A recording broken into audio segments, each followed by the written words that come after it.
Hello everyone, আশা করছি আপনারা সবাই খুবই ভালো আছেন। গত ২-৩ বছর যাবৎ গ্র্যাজুয়েশনের পাশাপাশি আমি আইএলটিএস নিয়ে স্টাডি করেছি যতদূর সম্ভব। According to my experience today I am going to state আপনারা কীভাবে খুবই সহজে আইএলটিএসের ফুল টেস্টটা সলভ করতে পারবেন এবং সে স্বল্প সময়ের মধ্যে কোন প্যাসেজে কতটুকু সময় দিবেন। Reading is the second part of IELTS test and it takes 60 minute. IELTS reading টেস্টে ৩ থেকে ৪টা পেসেজ থাকতে পারে। আমি ৩টা পেসেজই পেয়েছি বাই দ্য ওয়ে। তো এই ৩টা পেসেজ আপনার ৩টা পেসেজে থাকবে 40টা কোশ্চেন। তো আপনার এই 40টা কোশ্চেন সলভ করতে হবে। তো 40টা কোশ্চেন সলভ করার জন্য আপনার প্যাসেজে লিখার বা মার্ক করার সুযোগ থাকবে, কিন্তু একটা বিষয় মাথায় রাখতে হবে যে আপনি প্যাসেজে লিখলে পরে এটা ট্রান্সফার আপনার রিডিং আনসার শিটে ট্রান্সফার করার জন্য এক্সট্রা কোনো সময় দেওয়া হবে না। So you have to however যখন আপনারা কোনো রিডিং টেস্ট দিতে যাবেন, at first what you have to do, আপনাকে অবশ্যই প্যাসেজের টাইটেল পড়তে হবে। প্রত্যেকটা প্যাসেজের টাইটেল থাকে এবং অনেক প্যাসেজে আবার সাবটাইটেলও থাকে। তো প্রথমে টাইটেল দেন সাবটাইটেল, এই দুইটা পড়বেন। তো টাইটেল এবং সাবটাইটেল পড়ার পর আপনার একটা ধারণা হয়ে যাবে প্যাসেজটা কী সম্পর্কে হতে পারে। প্যাসেজটা সম্পর্কে একটু প্রেডিকশন করবেন যে আসলেই এটা কী সম্পর্কে লেখা হয়েছে। তো এই ধারণাটা খুবই গুরুত্বপূর্ণ, সেই জন্য আপনি প্যাসেজের টাইটেলটা পড়বেন এবং সাবটাইটেল পড়বেন। আর প্যাসেজের টাইটেল এবং সাবটাইটেল পড়ার পর আপনি ডিরেক্ট প্যাসেজের কোশ্চেনে চলে যাবেন, প্যাসেজ না পড়ে কোশ্চেনে চলে যাবেন। আমি কেন কোশ্চেনের কথা বলছি, কারণ আপনি প্যাসেজটা পুরোটা পড়ে কতটা বুঝেছেন সেটা তারা জানতে চাইবেন না, আপনি কতটা আনসার করতে পেরেছেন সেটাই হলো তাদের জানার বিষয়। অথবা আপনিও একটা পারফেক্ট বান স্কোর পেতে হলে, আপনাকে খুবই ভালো স্কোর করতে হলে আপনাকে অবশ্যই সবগুলো ঠিকঠাক মতো আনসার করতে হবে। সেই জন্য প্যাসেজগুলো খুবই একটু ডিফিকাল্ট থাকে, পুরোটা বুঝতে গেলে আপনার হয়তো সময় নষ্ট হবে। তো আপনি প্যাসেজগুলো পড়বেন আপনার কোশ্চেন অনুযায়ী। তো কোশ্চেনে যাওয়ার পর প্রথম প্যাসেজে যেহেতু 13টা কোশ্চেন থাকে, তো 13টা কোশ্চেন আপনি ভালো করে লক্ষ্য করবেন যে এগুলো আসলে কী ধরনের কোশ্চেন। এগুলো হতে পারে সেন্টেন্স কমপ্লিশন, হতে পারে ইয়েস নো নট গিভেন, হতে পারে ম্যাচিং। তো আপনি কোশ্চেনগুলো ভালো করে দেখার পর আপনি ভালো করে বোঝার চেষ্টা করবেন। অবশ্যই আপনি জানবেন যে কোনটা আপনার কাছে সবচেয়ে ইজি বা কনভিনিয়েন্ট লাগে, তো আপনি এটাই করবেন। পার্সোনালি আমার কাছে fill in the blanks easy মনে হয়, তো আমি ফিল ইন দ্য ব্ল্যাঙ্কস করি। তো এরকমভাবে আপনি প্রথমেই প্যারামিচিং করতে যাবেন না। এটি বলার পেছনে হয়তো অনেক কারণ আছে, আমি আস্তে আস্তে আপনাদের বলছি।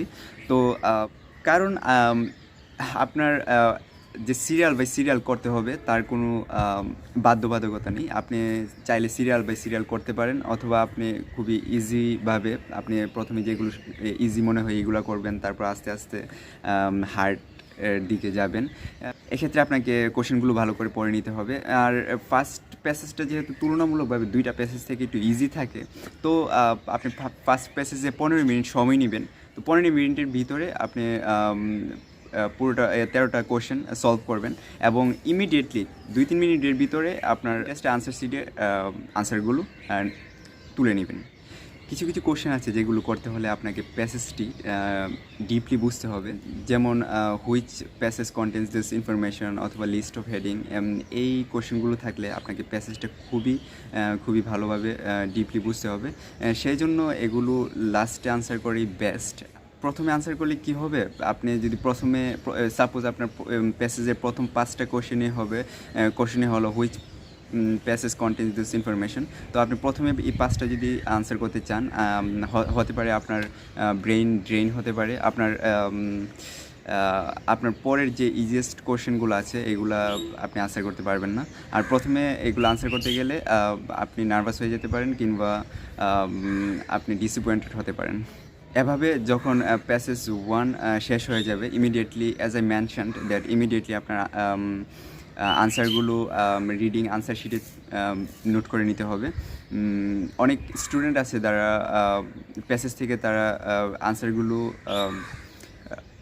মার্ক করে দেন প্যাসেজে লিখে রাখে, বাট পরে সময় স্বল্পতার জন্য তারা আনসারগুলো আনসার শিটে তুলতে পারে না, ট্রান্সফার করতে পারে না, এজন্য তারা কিন্তু অনেক মার্ক পায় না। তো সেজন্য আপনাকে এই বিষয়টি একটু ভালোভাবে লক্ষ্য রাখতে হবে। প্যাসেজ শেষ, দেন 1 to 2 minutes you have time to transfer it to answer sheet. Same ওয়েতে আপনি সেকেন্ড সেকশনের দিকে তাকাবেন।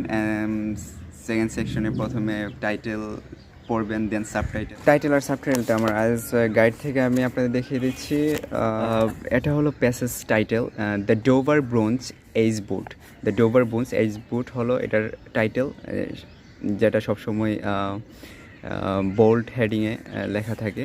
তো নিচে যে দেওয়া আছে 2 লাইন, এটা হলো subtitle, A beautifully preserved boot made around 3000 years ago and discovered by chance in a muddy hole has had a profound impact on archaeological research. So guys, তো আপনারা একটু গ্রেস করে জানিয়ে দিন তো যে এই প্যাসেজটা কী রিলেটেড হতে পারে অথবা কীরকম হতে পারে। জাস্ট কমেন্ট বেলো এই প্যাসেজটা কীরকম হতে পারে বা কী রিলেটেড হতে পারে, একটু প্রেডিক্ট করে আমাদের কমেন্ট করতে পারেন কমেন্ট বক্সে। তারপর আপনি যদি একটু অ্যাডভান্স হন তাহলে আপনি কি করতে পারেন, প্রত্যেকটা প্যারার প্রথম লাইনটা পড়ে নিতে পারেন। কারণ আপনি যদি প্রথম লাইনটা পড়ে নেন তাহলে আপনি গ্রেস করতে পারবেন, আপনি প্রেডিক্ট করতে পারবেন যে আসলে এটা এই প্যাসেজটা কী নিয়ে হতে পারে। এটা কোনো কারো লাইফ স্টোরি নিয়ে হতে পারে, কোনো ডুবে যাওয়া অ্যানশিয়েন্ট শিপ নিয়ে। তো just gas the passage and আপনি দ্বিতীয় সেকশনের ক্ষেত্রে, দ্বিতীয় প্যাসেজটার ক্ষেত্রে আপনি 20 মিনিট সময় নেবেন। 20 মিনিট সময় নেওয়ার পর আপনি 2-3 মিনিটের ভিতরে আনসারগুলো ট্রান্সফার করে নেবেন রিডিং আনসার শিটে।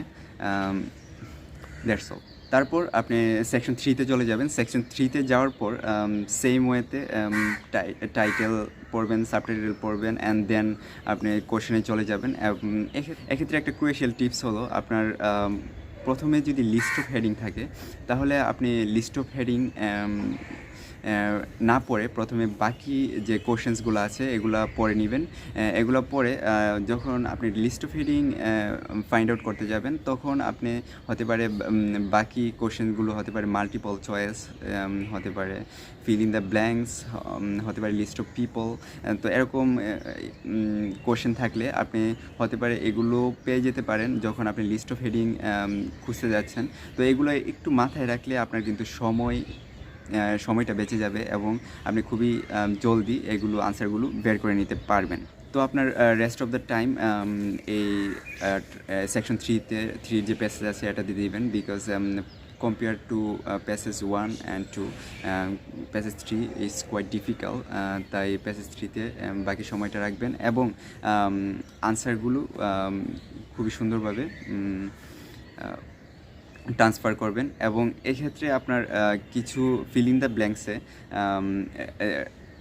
লেখা থাকে যে no more than 2 words or 3 words or a number, এরকম যদি কোনো কন্ডিশন দেওয়া থাকে তাহলে অবশ্যই এগুলো ফলো করবেন। কারণ যদি আপনার নো মোর দেন 2 ওয়ার্ডস থাকে, আপনি যদি 3 ওয়ার্ডস লিখে ফেলেন আপনার আনসার সঠিক হলেও আপনি নাম্বারটা পাচ্ছেন না। তো that's how you can solve IELTS reading full test. আপনারা যদি চান এরকম ভিডিও আমি আরও তৈরি করি তো অবশ্যই আমাকে কমেন্টে জানাবেন। Please subscribe my channel if this videos are helpful for